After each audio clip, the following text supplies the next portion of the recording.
모범생 안철수의 숙제, 3가지 숙제가 발등에 떨어졌습니다.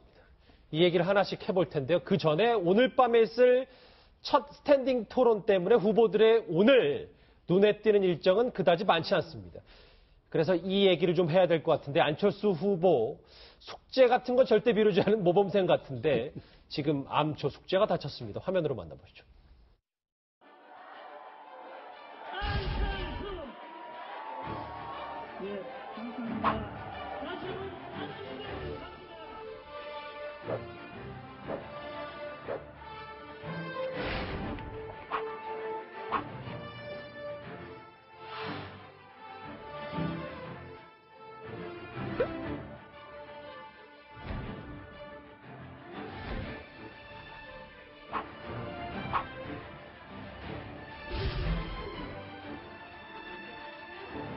적임자는 우리 문재인 후보라고 생각합니다.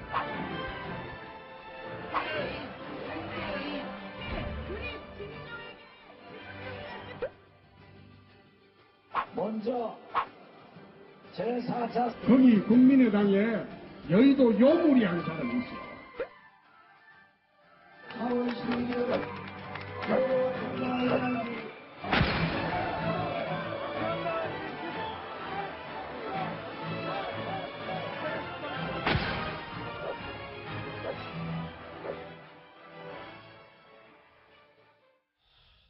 안철수 후보에게 좀 집중을 좀 해보겠습니다. 그 사이에 두 분 나오셨습니다. 소정석 국장, 박상원 소장 나오셨습니다. 어서 오십시오. 박상원 소장님께 좀 여쭤볼게요. 여론조사 결과도 오늘 나왔고 보니까 안철수 후보가 약간 지지율이 일시정지라는 평가들 많고 홍준표 후보도 조금 올랐고 이걸 우리가 좀 어떻게 내밀하게 좀 봐야 되는지요?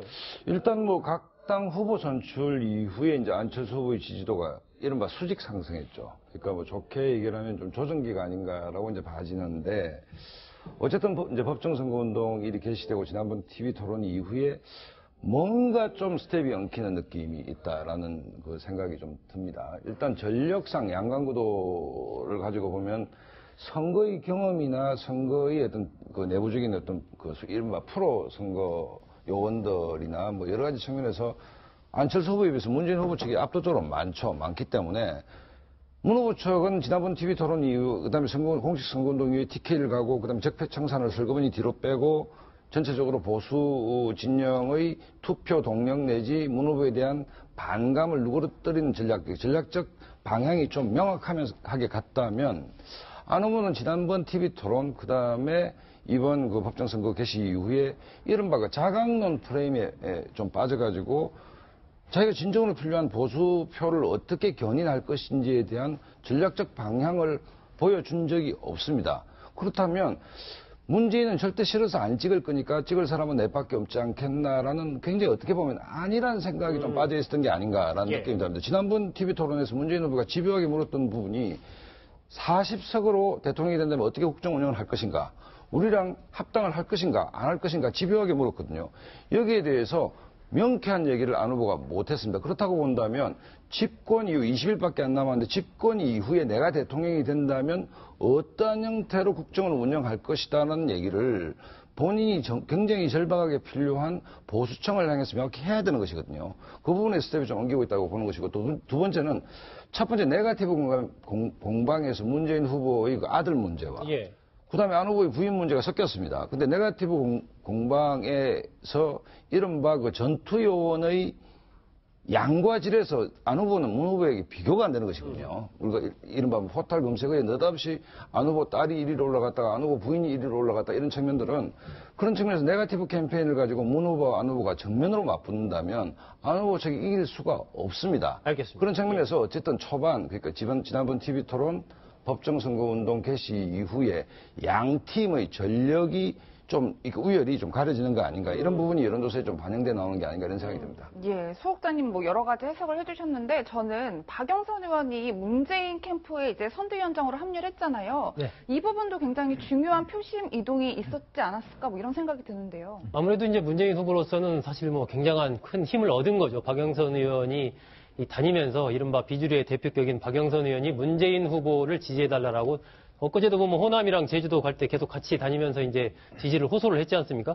이런 부분도 효과가 있었을 거고, 안철수 후보로서는 최근에 한 4가지 정도의 간단하게 볼 수 있는 이른바 지지율이 제조연기에 들어간 이유를 볼 수 있을 것 같습니다. 첫 번째는 TV 토론에서 그렇게 선전하지를 못했고, 또 두 번째가 이른바 네거티브, 문재인 후보가 걸은 네거티브의 프레임에 말려들었다. 뭐 이런 측면이 있습니다. 세 번째는 단설 유치원, 신설 자제 등 이 안철수 후보의 좀 말실수 이런 게 있었고요. 네 번째는 지금 이제 선거운동이 본격화되면서 판의 구도 자체가 약간 바뀌는 부분이 있습니다. 홍준표 후보와 유승민 후보가 집중적으로 지금 안철수 후보에 대한 공세를 펼치고 있거든요. 그렇죠. 예, 이 부분도 저는 안철수 후보의 상승세가 좀 주춤해진 한 이유가 아닌가 그렇게 생각합니다. 모범생 안철수 후보의 첫 번째 숙제부터 지금부터 하나 싶을 텐데 아마 이 닥친 암초, 악재는 이 후보의 선전도 포함됩니다. 화면으로 만나보시죠.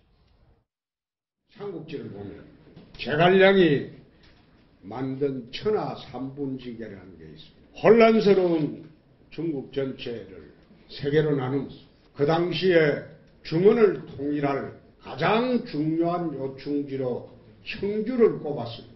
지금 천하 삼분지계 형세의 청주에 해당하는 곳이 영남입니다. 영남이 결집하면 대선에서 이깁니다. 삼국지까지 등장했습니다. 이제 진짜 정치가 시작된 이현정 의원님. 네. 그러니까 저런 이제 안철수 후보 겨냥한 여러 가지 오늘은 홍준표 후보가 특히 4월 말이면 안철수 후보가 링에서 내려올 것이다 이런 얘기. 이런 말들이 먹히는 겁니까? 그렇죠. 사실 지금 이제 홍준표 지금 후보 같은 경우는 그동안 계속 문재인 후보를 공격해 왔거든요. 그렇죠. 그러니까 겨냥해 왔는데 결과론적으로 놓고 보니까 문재인을 공격하니까 안철수가 지금 계속 또 오른 거예요. 본인은 지지도 올라가지도 안 하고. 이제 그런 상황에 직면하니까 이거는 지금 기본적으로 이 영남 지역 특히 보수 중에서의 싸움 자체는 결국 안철수 후보한테 가 있는 지지층을 내한테로 다시 돌려와야 된다. 그런 측면에서 이제 전략 변경을 한 것이죠. 그래서 지금 계속 이제 상황 논쟁을 벌이고 있지 않습니까? 예. 왜냐하면 영남에서 가장 민감한 문제는 결국 이제 박지원 대표가 앞으로 예를 들어 상황로로 살 거 아니냐. 그리고 40석밖에 40도 아니죠. 지금 이제 안철수 후보가 사퇴를 했기 때문에 39석입니다. 39석의 국민의당이 그럼 어떻게 그럼 국정을 운영할 것인가. 이것에 대한 비전을 만들어 줬어야 되는데, 그러니까 우리가 이제 선거를 하다 보면 항상 이슈 선점권이 있습니다. 이게 뭐냐면 새로운 이슈를 해서 다른 이슈, 작은 이슈들을 다 죽여야 되는데, 문제는 안철수 후보에게 지금 새로운 이슈를 만들어내야 돼요. 왜냐하면 지금 여러 가지 네거티브보다 더 상위의 이슈를 그게 뭐냐면 제가 볼 때는 이제 중요한 거는 만약에 유승민 후보와 연대를 한다든지 합친다든지 김종인 대표를 끌어온다든지 이런 어떤 파괴적인 이슈들을 빨리빨리 만들어내면서 뭔가 다른 이슈를 덮어야 되는데 한 방에 없다. 그렇죠. 그런 이슈를 만들어내지도 못하고 저쪽에 공세는 강화되고 이런 상황이 되다 보니 결국 포위가 된 것이죠.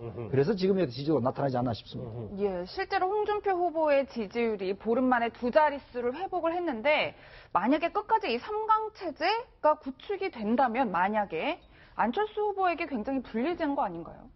결정적으로 불리한 거죠. 결국은 그동안 늘 지적했던 대로 보수 중도표가 반문 정서, 문포비아랄까? 문재인이 싫어서 안철수 후보 쪽으로 옮겨갔는데 그 표가 문재인 후보처럼 견고한 표가 아니지 않습니까? 유동성이 강한 표예요. 그런데 지금 홍준표, 유승민 두 보수 후보가 집중적으로 안철수 후보를 공격하면서 보수표를 다시 회귀하기 위한 그런 노력들을 기울이면서 지금 일정 부분 그런 그 보수표가 다시 그래도 뭔가 보수의 그런 괴멸 상태로 가서는 안 되겠다. 대선 이후까지를 보수 표가 이번에는 전략적 선택을 하리라고 보는데 과거에는 호남이 전략적 선택을 했다면 이번에는 정말 고민하는 것은 보수 쪽에 있는 분들이 어떻게 하는 것이 가장 옳을 건가. 그래서 안철수 후보를 당선을 어떻게든 시킬 건가. 아니면 보수의 어떤 그 근거지를 남겨가지고 대선 후에도 야당이든 어떻든 이기면 더욱 좋지만 야당으로서 건전한 보수 어떤 기반을 만들어 주는 것이 좋을까. 이런 전략적 선택을 하리라고 보는데 그런 점에서 만약 안철수 후보로 갔던 그 보수표들이 회귀를 해서 홍준표 후보도 지금 좀 약간 상승세에 있고 또 유승민 후보도 TV 토론의 선전에 힘입어서 약간 상승세를 가져오기 때문에 안철수 후보는 결정적으로 불리하는데 다만 지금 안철수 후보로서는 두 가지 큰 일을 해야 한다.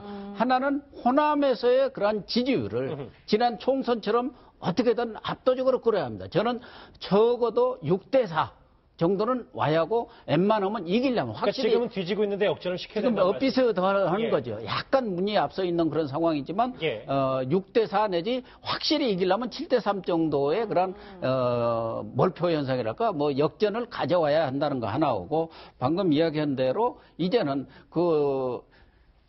이 로켓도 이 대기권을 벗어나려면 1단, 2단만 가지고는 안 됩니다. 3단. 그러니까 3단이 터지면서 그 힘으로 올라가지 않습니까? 그렇죠. 대기권을 뚫고 올라가야 하거든. 그게 이제 당선이 되려면은 마지막 한 방이 있어야 한다. 그러려면은 지금 인재풀에 있어서 결정적으로 약점을 갖고 있지만 영입이라든가 이런 면에서도 지금 문재인 후보 쪽에서는 매일 영입 인사들을 발표합니다. 그게 하나의 말하자면 전략이거든. 아, 새가 골이 몰리는구나. 그렇다고 한다면은 안철수 후보는 마지막 카드가 뭐겠습니까? 바른정당, 뭐 유승민 후보를 설사 뺀다 하더라도 거기에 예. 있는 다수 의원들을 끌어온다든가 아니면 김종인 전 대표라든가 이런 분들 비중 있는 분들을 막판에 끌어와서 그분들의 지지를 얻어내므로 해서 마지막 그 고비를 넘기는 최후 어떤 그 일개를 가할 수 있는 비장의 카드를 마련해야 한다. 그래야 3단이 터지면서 로켓가 상공을 말하자면 대기권을 벗어나서 올라갈 수가 있는 거거든요. 네 분이 저희 뉴스특급 오신다고 준비를 많이 하셔서 말씀들이 조금 길어지셨는데 짧게 좀 부탁드릴게요. 왜냐하면 이제 이 얘기를 좀 본격적으로 속력을 내보려서 그래서 화면 한번 보시면 저희가 지금 첫 번째 숙제 모범생 안철수의 첫 번째 숙제가 이제 홍준표 후보의 지지율 잠식이었다면 두 번째가 지금 고 박사님 말씀하셨던 인재 영입에서 지금 조금 글쎄요 문재인 후보한테 한 발 밀리는 게 아니냐라는 얘기가 있어서 특히 소 국장님. 네. 이 연예인들이 상대적으로 문재인 후보 쪽에 손을 많이 들어주고 있는 것 같아요.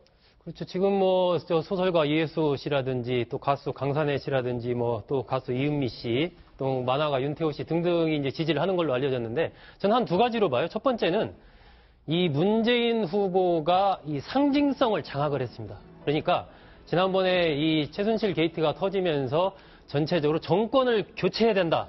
이 여론이 거의 80% 가까이 갔거든요. 정권을 바꿔야 된다라는 여론이. 그 여론에 올라타서 정권 교체의 상징으로 정권 교체는 곧 문재인이다. 이렇게 도식화하는 데 성공을 한 겁니다. 문재인 후보가.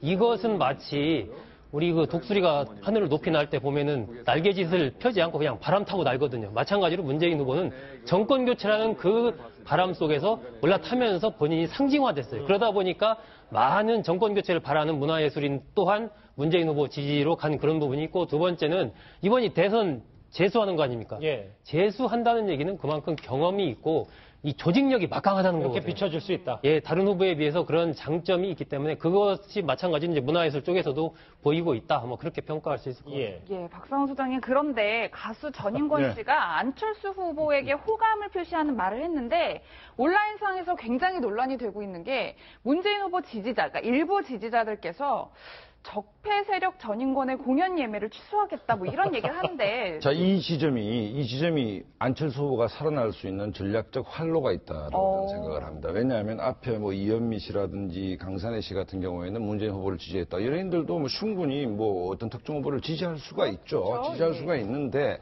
굳이 전인권 씨가 뭐 꼭 드러내놓고 지지한 것도 아니고 그냥 애둘러 말씀을 하셨는데 이른바 이제 그 문재인 핵심 지지층, 열렬 지지층이 이제 공격이 시작됐습니다. 이번 대선의 시대 정신은 정권 교체도 있는 것인데 안철수 후보가 대통령이 돼도 정권 교체인 것이죠. 또 하나 뭐가 있습니까? 소위 그 박패권, 이른바 반패권 연대를 해야 된다는 게 있지 않습니까? 이렇게 열렬 지지층은 문재인 후보 못지않게 박근혜 전 대통령도 많았지 않습니까? 이 지점. 그러니까 이 사람들이 집권했을 때 어떠한 이러한 정치적 광기 내지 행태가 반복 안 될 것인가에 대한 그 공간 속에서 안 후보가 이른바 집권했을 때의 어떤 구상들이 나와야 되는 것이죠. 그렇기 때문에 우리가 오동잎 하나 떨어지는 걸 보고 뭐 가을이 온 걸 안다고 이 전인권 씨가 안철수 후보에 대해서 약간 우호적인 얘기를 했는데 문 열렬 지지층에서 총공세에 들어왔다. 예. 이 지점을 가지고 국민들에게 잘 설득해야 될 의무가 아니면 또 전략의 어떤 그 지금 약간 전략적 혼선이 있는데 기본적으로 반패권 연대를 통해서 이러한 행태를 불식시키고 내가 집권을 한다면 어떤 형태의 뭐 집권 연대를 만들겠다는 어떤 구상이 이 전인권 씨 이 건을 통해서 한번 참고할 만한 게 아닌가 이런 생각이 듭니다. 근데 이제 안철수 후보가 그러니까 두 가지 숙제 중에 두 번째를 전인권 씨를 어떻게 해서 포인트를 잡아서 이제 올 반대가 된다는 말씀이신데, 이현정 의원. 네. 문재인 후보 지지자들은 이제 여성적이긴 확실히 하네요. 저런 얘기까지 나오는 걸 보니까요. 그러니까 이게 지금 사실 제일 문제가 되고 있는 게 바로 이제 본인이 지지하는 사람에 대해서 뭐 지지하는 거야 뭐 당연하죠. 민주주의 사회에서. 근데 이제 다른 사람을 지지한다고 해서 그 사람이 나와 생각이 다르다고 해서 그 사람은 적폐고 청소돼야 될 대상이고 이런 방식으로 사고를 한다는 것이거든요. 자, 그것에 대해서 어떤 면에서 보면 문재인 후보가 좀 단호하게 대처를 했어야 되는데 지난번 뭐라고 했습니까? 그 어떤 이 안희정 이제 충남서 있을 때 그 양념이라고 이야기를 했지 않습니까? 예. 자, 그런 게 보면 본인은 좋죠. 사실은 뭐 저렇게 열렬 지지해주고 그것이 하나의 동력이 되고 그동안 모든 어떤 그 난관들을 보면 사실 저 지지층 때문에 이제 뚫고 나온 것이거든요. 물론 고맙겠죠. 그렇지만 우리가 시대 정신이라고 하는 게 왜 우리가 박근혜 정권을 탄핵하고 왜 그 비난하겠습니까? 결국 저런 패권, 즉, 나 아니면 딴 사람은 다 나쁜 사람들이 악이야. 이런 사고를 이제 제발 좀 그만하자는 게 바로 이 시대 정신 아니겠습니까? 예. 그 탄핵의 정신이고 저는 촛불의 정신이라고 봅니다. 자, 그러면 새로운 어떤 이 새로운 정권, 새로운 시대에서는 정말 다른 사람 것도 인정하고 공존할 수 있는 그러한 공간을 만들어야 되는데 실제로 그런 공간을 과연 문재인 후보가 만들어줄 수 있느냐? 그럼 자기 지지층들에 대해서 좀 더 엄격해야 되는 것이 아닌가? 저는 그런 생각이 들고 그렇기 때문에 정말 문재인 후보의 지지를 당선을 바라시는 분들이라면 절대 다른 사람들한테 정말 갖은 욕설을 다 하는 거. 저도 많이 당했는데 솔직히 뭐 한마디 하면 아주 난리가 아닙니다 사실은. 그러니까 그 어떤 토론의 공간 자체 이것 자체를 사실 인정하지 않는 것이거든요. 자, 그렇기 때문에 저는 이것 자체는 보면 정말 우리 시대 정신을 좀 역행하는 것이 아닌가 저는 그렇게 생각이 듭니다. 안철수 후보는 스티브 잡스처럼 완벽증이 있는 사람이다. 요 한마디 했는데 이제 여러 가지 파장이 컸어요. 그만큼 문재인 안철수 두 후보 간의 경쟁이 치열하기 때문인데 인재영입 관련해서 얘기하고 있는데 안철수 후보 오늘 오전에도 좀 암초를 하나 만난 것 같습니다. 그 목소리 관련 목소리 들어보시죠. 저는 김대중 대통령님을 친아버지 같이 존경하고 모셨습니다. 그러한 그 정신을 계승하고 그 남북 관계를 개선시킬 수 있는 책임자는 여러분도 마찬가지입니다만은 우리 문재인 후보라고 생각합니다. 네, 지금 안철수 후보 호남 민심에 굉장히 민감할 텐데 큰 타격이 될 수 있다라고 볼 수 있을 것 같아요. 뭐 큰 타격까지는 안 가지만 좋은 환경은 아니죠. 아까도 잠깐 말씀드렸습니다만은 저러한 그 영입 인사들이 거의 지금 문재인 후보 쪽에서는 매일 이루어지고 있는데 안철수 후보 쪽에서는 그런 일들이 이루어지지 않고 있고 특히 문재인 후보는 과거 총선 때도 그랬지만 본인이 직접 열심히 뛰고 공을 들여서 꼭 필요한 사람들을 지금 자기 쪽으로 이렇게 끌어왔지 않습니까? 예. 이번에도 뭐 동교동계도 인사들 몇 분도 이렇게 문재인 지지를 선언을 했습니다만 그동안 국민의당 쪽으로 가는 것이 아닌가 하게 이렇게 소문이 났던 김덕용 전 의원도 그분도 오늘 이 문재인 후보 쪽으로 이렇게 방향을 틀었죠. 그 YS 아들 김현철 씨도 물론 문재인 쪽으로 이렇게 지지 선언을 했고, 뭐 동교동계라기도 워낙 뭐 폭이 넓습니다. 그렇기 때문에 그분들이 뭐 100% 동교동계라고 해서 뭐 꼭 안철수 후보를 지지해야 할 이유도 없는 것이고, 이제 동교동계 주력이라고 할 수 있는 뭐 권노가 고문이라든지 뭐 또 김옥두 의원 등 그 뭐 대다수 의원들은 국민의당으로 갔지만 또 거기에서 일부 생각이 다른 분들은 또 문재인 후보를 지지할 수는 있는데 그러한 경향성들이 안철수 후보 쪽에는 우호적으로 작용을 안 하고 있다는 거. 그런 것들이 이제 상당히 안철수 후보 쪽으로서는 걸림돌이 될 수밖에 없죠. 예, 소국장, 예, 말씀하세요. 한마디만 드리면 저분들은 영입된 분이 그냥 거기 계셨던 분들이에요. 아, 민주당에? 그냥 거기 계셨던 분들이. 오늘 그냥 지지선언만 따로 그러니까 한 겁니까? 제가 볼 때 좀 이 영입이라는 이야기가 좀 어떤 면에서 그런데. 할당을 안 했으니까. 할당 계속 계시던 분이 그냥 지지선을 한 거예요. 그러니까 제가 볼 때는 이게 뭐 새로운 분들을 좀 영입하면 모르겠지만 그냥 거기 계속 계시던 분을 그냥 저렇게 한다고 해서 저걸 영입이라고 한다면 이거야말로 사람이 선거전에 이제 하나의 경쟁이죠. 그래도 어찌됐건 그러면 반대로 생각하면 안철수 후보 입장에서는 동교동계를 소국장님 더 모셔오지 못했던 것. 그러니까 뭐 아무리 그냥 잔류라고 말씀하셨어도 안철수 후보 쪽에서 팔 걷어붙이고 좀 나섰어야 되는 거 아니냐라는 생각이 드는데요. 근데 오늘 장제식 전 장관의 저런 지지선언, 저는 뭐 저런 부분들이 선거 전에 그렇게 꼭 긍정적인 효과만을 미칠 것인가에 대해서도 약간 좀 의문이 있어요. 왜 그러냐면 장제식 뭐 장관 되는 게 벌써 언제입니까? 2000년대 초반인데. 그렇기 때문에 지금 예를 들면 안철수 후보 입장에서는 뭐 나쁠 것은 없지만 또 저런 부분이 만약에 있다고 해도 부각되는 것이 안철수 후보한테 결코 좋지 않습니다. 지금 안철수 후보는 미래를 가는 지도자거든요. 4차 산업혁명의 지도자. 이렇게 지금 내세우고 있는데, 그런데. 그거와 결이 안 맞아서 이제 예전 정치인들을 영입 안 한다 이렇게 보시는 겁니다. 의도적으로 안 하는 건 아니겠지만, 예. 그런 부분이 꼭 선거 전에 도움이 되는 것은 아니다라는 거죠. 지금 이제 문재인 후보도 저는 뭐 저런 부분들이 문재인 후보한테 나쁘지는 않겠지만 또 저렇게 자꾸 부각이 되는 것이 예를 들면 문재인 후보의 큰 이른바 용광로라고 표현하지만 또 한편으로 보면은 뭐 여기서도 오고 저기서도 오고 막 다 이렇게 오는 거지 않습니까? 예. 그러면 이른바 새로운 시대의 변화와 혁신, 쇄신이라는 이런 측면에서 본다면 약간은 퇴행적으로 비칠 수도 그런 위험성도 있는 것이거든요. 그러니까 중심을 분명하게 문재인 후보 캠프에서도 어떤 변화와 쇄신 이렇게 가져가면서 그 속에서 이제 뭐 저런 동교동계나 상도동계 오래된 분들이 지지선 하는 것은 약간 그냥 양념식으로 이렇게 들어가면 괜찮은데 저런 부분들이 부각이 되면 뭐 안철수 후보든 문재인 후보든 저는 별로 그렇게 선거 전에 큰 도움이 될 것 같지는 않다는 생각이 듭니다. 그런데 또 한편으로 생각해보면 문재인 후보가 뭐 호남권의 젊은 층의 지지를 받았는데 이렇게 원로에서도 지지를 받는다, 뭐 일부 언론에서 지지를 받는다, 어느 정도 긍정적 상쇄작용을 미칠 수 있다, 균형감을 맞출 수 있다, 뭐 이런 평가들도 있을 것 같은데요. 어쨌든 두 분은 지금 호남이 뭐 가장 중요하죠. 호남에서 어쨌든 밀리면 뭐 거의 끝이라고 봐야 되는 것이기 때문에 뭐 호남 쟁패는 불가피한데 제가 재밌는 게 아까 그 4차 산업혁명 말씀을 하신 장제식 전 의원은 문재인 후보를 지지했지 않습니까? 예. 장제식 전 의원 가문이 호남에서 굉장히 명문가입니다. 그렇죠. 자식 중에 뭐 장하준 교수 있죠. 장하석 교수 있죠. 그 다음에 안철수 의원을 도왔던 고대의 그 장하성 교수는 조카입니다, 또. 그러니까 장제식 그 전 장관은 대중적으로 뭐 그렇게 유명하신 분은 아니면 소국장님 말씀하셨지만 어떤 효과가 있을 수 있겠다고 얼핏 생각이 드냐면 아버지가 문재인을 지지했기 때문에 자식들은 좀 더 유명한데 생각이 나. 자식 조카들은 안철수 지지해야 되는데 뭐 우리 뭐 삼촌 아니면 아버님이 문 지지를 했기 때문에 어찌 보면 자식 조카가 훨씬 유명하지 않습니까? 뭐 그렇기 때문에 그런 효과가 뭐 있을 수도 있겠다라고 우스갯소리를 한번 해봅니다만 어쨌든 호남이 중요한데 뭐 건너갑 고문이나 뭐 김옥두 전 의원 그다음에 장제식 전 장관이 갔다 해서 호남 민심이 뭐 출렁거리면서 문 후보로 경사될 거라고 저는 보지는 않습니다만 어찌됐든 지금 호남 우리 호남 분들은 모처럼 심리적으로 굉장히 편안한 대선을 지금 관망하고 있는 것이고 두 분은 어쨌든 호남에서 밀리면 끝이기 때문에 예. 그 홍준표 후보가 재밌는 얘기를 했지 않습니까? 대선 때는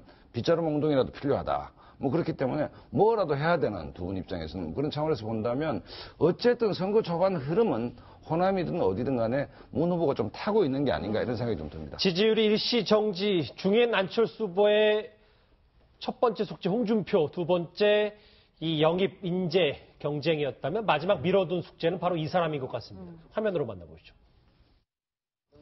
박지원 대표가 그동안은 이 뒤에 잘 숨어 계시다가 이제 드디어 나오신 것 같아요. 안철수 후보가 되면 안철수 최순실이 박지원이 될 가능성이 상당히 높다. 국민의당에 여의도 요물이 한 사람이 누구라고는 말 못하는데 내가 국회 있을 때 그분하고는 친했습니다. 안철수가 대통령이 되면 대북정책 대통령은 박지원이가 되죠. 세 가지 숙제 중에 마지막 박지원 대표인데 이현정 의원님. 네. 만약에 저게 숙제라고 판단을 한다면 제일 어려운 숙제가 될 수도 있고 또 숙제가 아닐 수도 있고요. 아마 이제 지금 영남 쪽 이제 그런 여론을 의식해서 이제 두 사람이 이제 박지원 대표를 계속 공격하고 있지 않습니까? 예. 또 이제 박지원 대표로 대표되는 이제 대북 햇볕 정책이라든지 이런 것에 대한 이제 좀 반감들 그런 것들이 충분히 있기 때문에 그거를 이제 안보관이라든지 이런 것 좀 대칭하겠다 이런 전략 같아요. 자, 그러면 또 뒤집어 보면 어떤 면에서 보면 지금 이제 유승민 의원이 자꾸 저렇게 이제 박 대표를 거냐하는 것 자체가 보면 결국 두 사람이 합치기 위해서는 박 대표가 어떤 선택을 해야 될지 이제 그건 하나 또 제시해 주는 측면도 있습니다. 왜냐하면 지금 이제 유승민 후보 같은 경우는 뭐 어떤 시기 이제 결단을 해야 될 시기가 좀 오지 않겠습니까? 자, 그러면 결국 두 정당이 만약에 합친다든가 연대를 한다든가 후보 단일을 한다든가 이렇게 될 경우에 그럼 그 전제 조건이 뭐냐?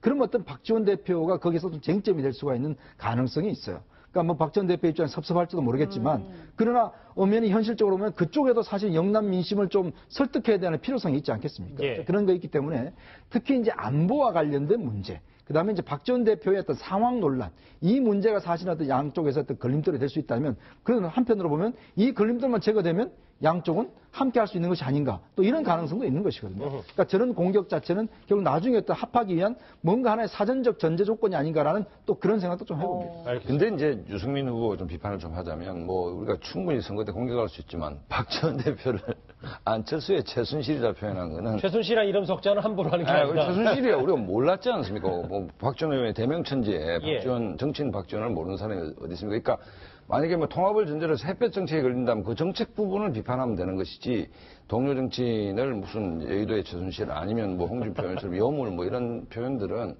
좀 그 호남말로 하면 좀 거시기하다 이런 생각이 듭니다. 근데 그 점 또 하나 지적할 것은 뭐 홍준표 또 유승민 의원 두 분이 상황론 또 박지원 대통령론 이런 것은 그 밑바닥에 사실은 지역주의가 깔려 있는 겁니다. 그렇죠.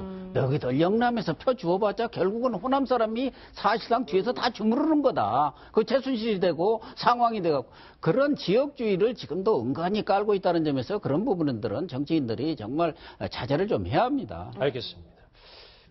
안철수 후보의 남은 숙제 3가지를 하나하나씩 심층적으로 다뤄봤는데 다음 주제는 좀 더 간명합니다. 주제부터 확인해 보죠.